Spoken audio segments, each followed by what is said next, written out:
इन काले कानूनों का विरोध कर रहे हो,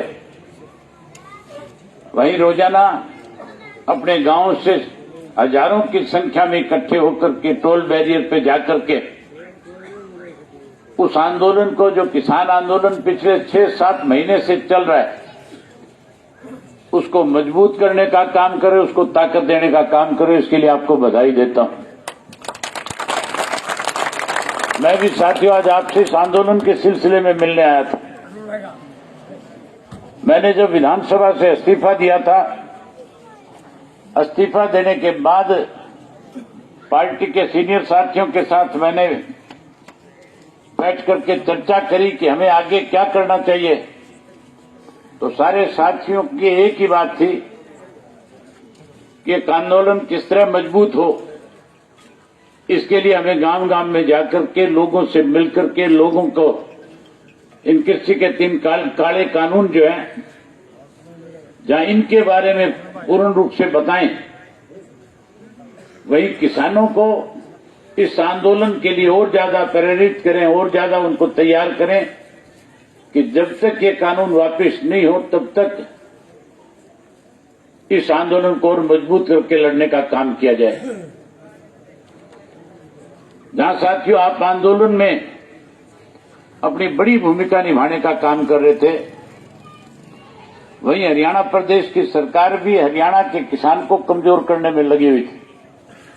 जब ये कोरोना की महामारी आई थी, पूरे देश और दुनिया में जब इसने महामारी ने बड़े स्केल पे, लार्ज स्केल पे जब इस महामारी के लोग शिकार हो रहे थे, उस वक्त हमारे देश में इस महामारी के बहुत थोड़े मरीज थे, कोरोना के बहुत कम पेशेंट थे। हमारे देश के प्रधानमंत्री ने जब पहला लॉकडाउन लगाया था, उस वक्त केवल 600 इसके मरीज थे।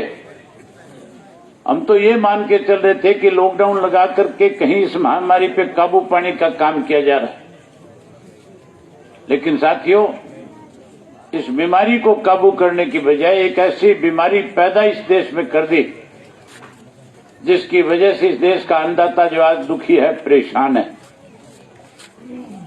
जहां देश के प्रधानमंत्री ने काले कानून बनाए, वहीं इस प्रदेश के अंदर इस महामारी के दौरान 9 बड़े घोटाले हुए। अगर मैं एक एक घोटाले की विस्तार से चर्चा करूंगा तो बहुत लंबा समय लगाएगा। सरकार बनते सबसे पहले धान का घोटाला हुआ था। जब धान का घोटाला हुआ, विधानसभा का सत्र आया, मैंने मुख्यमंत्री से पूछा था कि नई सरकार से उम्मीद तो ये करते थे कि किसान को और ज्यादा आप प्रोत्साहन देने का काम करोगे, लोगों से किए हुए वायदों को पूरा करोगे। जो सरकार में शामिल लोग थे जिन्होंने इस भारतीय जनता पार्टी को फिर से सत्ता में लाने का काम किया था, मैंने उन लोगों से पूछा था कि आप तो ये कह करके हरियाणा की विधानसभा के सदस्य चुन करके आए थे, आपने तो ये कहा था कि हमारी सरकार बनने के बाद अगर हम किसी सरकार में शामिल होंगे तो बड़े बुजुर्ग को मान और सम्मान के रूप में 5100 रुपए पेंशन देंगे। आप लोग तो ये कह करके आए थे कि अगर हम सत्ता में आए तो फिर किसान का कर्जा माफ करेंगे। मैंने कहा था पढ़े लिखे नौजवान बच्चों को ये कह करके वोट लिया था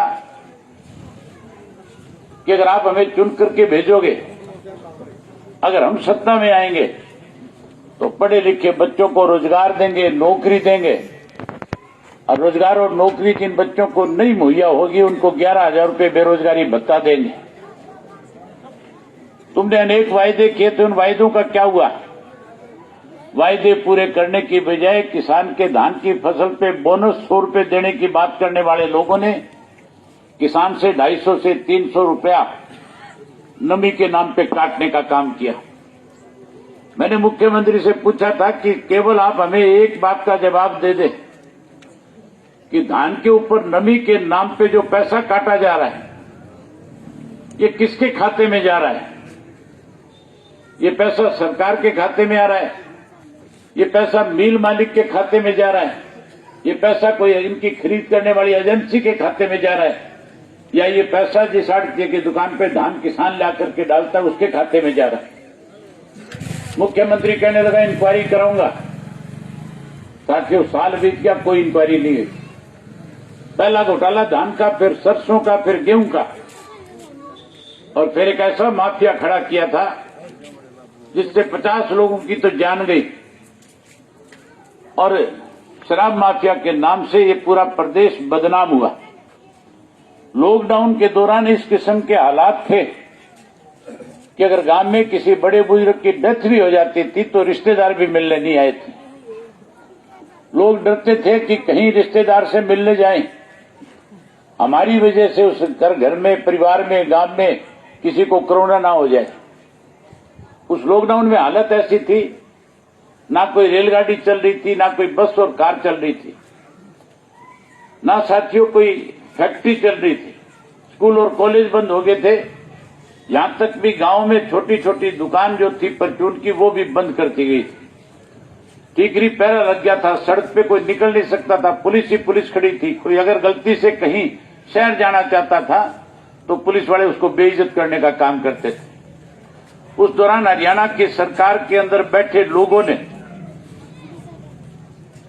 शराब के गोदाम जो दारू से भरे हुए थे, जिन पे सरकार की सील लगी हुई थी, उनमें चोरी करवाने का काम किया। 1,20,00,000 बोतल दारू की निकाली गई और निकाल करके हरियाणा प्रदेश के गांव गांव में, घर घर में सप्लाई करके लोगों की जेब पे डाका डालने का काम किया। अरे छात्रगाम में मिलती थी कि नहीं मिलती थी तब दारू? के भाव मिला करती तुमने?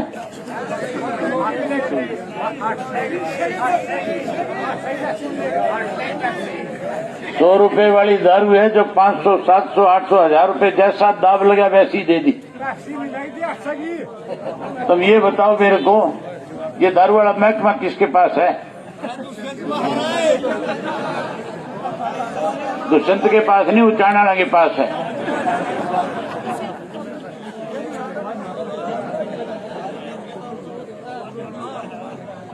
केवल शराब का घोटाला नहीं, रजिस्ट्री का घोटाला भी हुआ। और रजिस्ट्री के बाद कोरोना के नाम पे जो दवाइयां खरीदी गई, उस पे भी घोटाला किया गया।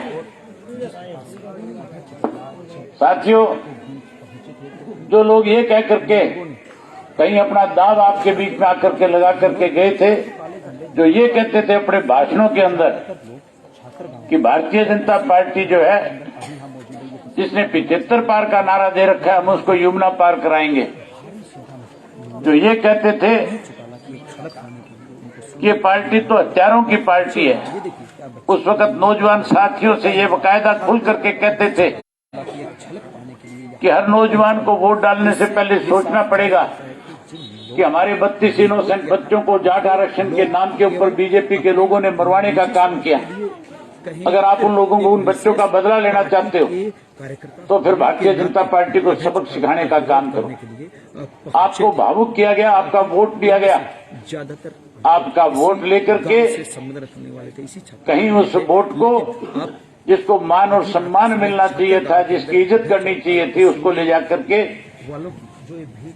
खटर के गिरवी रख दिया। लगा सकते हैं कि कितना साथियों, अभी मुझे जो सम्मान के रूप में पगड़ी पहनाई, यहाँ पर इस छात्र पगड़ी का मतलब जानते हो क्या है? अपने आप में एक बहुत पगड़ी किस आदमी को पहनाई जाती है? बड़ी भीड़ यहाँ पर पगड़ी गांव का जो है मान सम्मान है।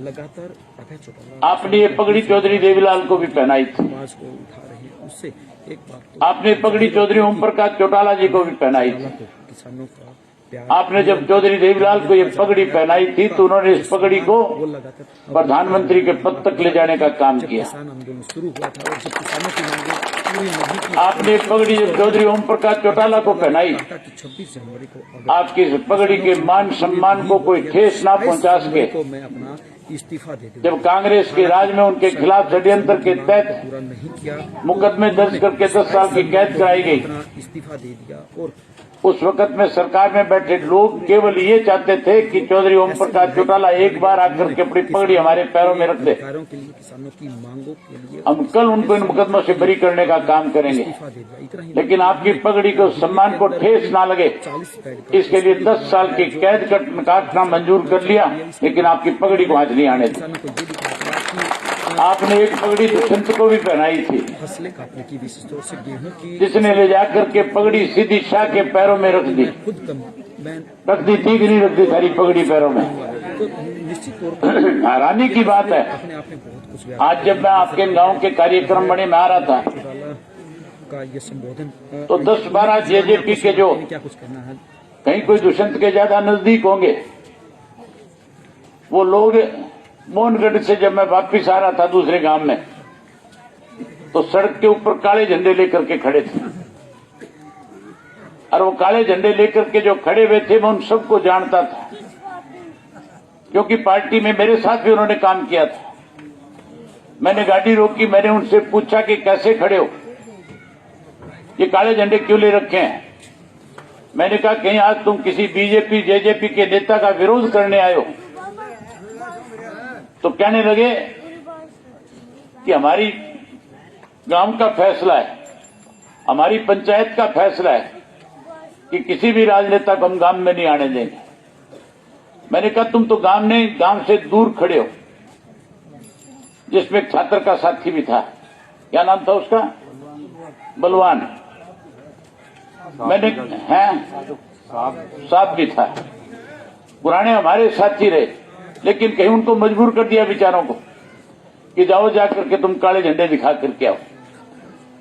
कहीं ना कहीं किसी ना किसी दबाव में आकर के काले झंडे लेकर के खड़े हो गए। मैंने उनसे कहा कि अगर मुझे काले झंडे दिखाने तो फिर अपने गांव में चलो, और गांव में जाकर के जहां गांव इकट्ठा होगा, गांव मुझे कहेगा तो मैं गांव में अपनी बात कहने की बजाय गांव से माफी मांग करके चला जाऊंगा। आप मुझे बताओ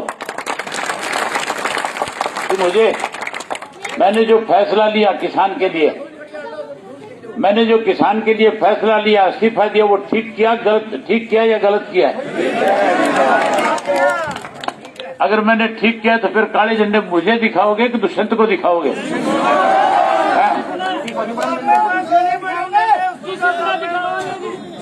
तो फिर उसने बलवान ने साहब ने भी समझा लेने कि क्यों मूर्ख हो फिर तुम क्या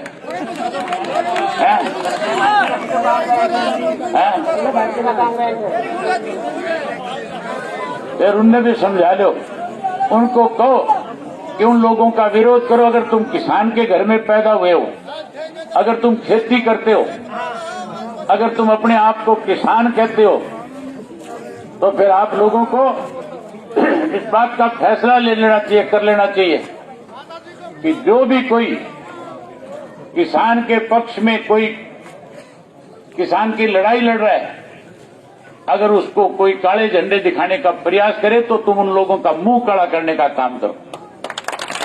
मैं मेरे लिए नहीं कह रहा, ऐसे लोग जो आज मुझे काले झंडे दिखाने का प्रयास कर रहे थे, वो कल तुम्हारे टोल पे जाकर के तुम्हें भी काले झंडे दिखाने की हिम्मत करने की कोशिश करेंगे। इससे अच्छा समय से पहले ऐसे लोगों का इलाज करो, ताकि इस किसान की पगड़ी पे कोई फिर से हाथ डालने का प्रयास ना कर सके। मैं आपसे निवेदन करने आया था कि बुजुर्ग और साथियों, आंदोलन कमजोर ना पड़े, आपकी स्टॉल की बहुत बड़ी जिम्मेवारी है। अब गेहूं की फसल की कटाई का टाइम है, फसल पक करके तैयार है, आपको खेत में व्यस्त होना पड़ेगा, काम करना पड़ेगा। लेकिन जो हमारे बुजुर्ग बड़े हैं, जो सारा दिन ताश खेल करके अपना टाइम पास करते हैं, जो कहीं गांव की चौपाट में हुक्का पी करके बैठ करके गपशप करके टाइम पास करते हैं, उनको सुबह सवेरे नहा धोवा के ताश की डब्बी दे के हुक्का भरने वाला साथ भेज करके टोल पे बैठा दो, ताकि संख्या बड़ी हो जाएगी, आंदोलन मजबूत हो जाएगा, और साथ के साथ तुम अपनी फसल की कटाई भी आराम से कर लो। करोगे इस काम को? तो यही बात आपसे करने, आपने मेरी बात सुनी, आपका बहुत धन्यवाद। जय जवान जय किसान, किसान एकता जिंदाबाद, किसान एकता जिंदाबाद। बहुत धन्यवाद। देखिए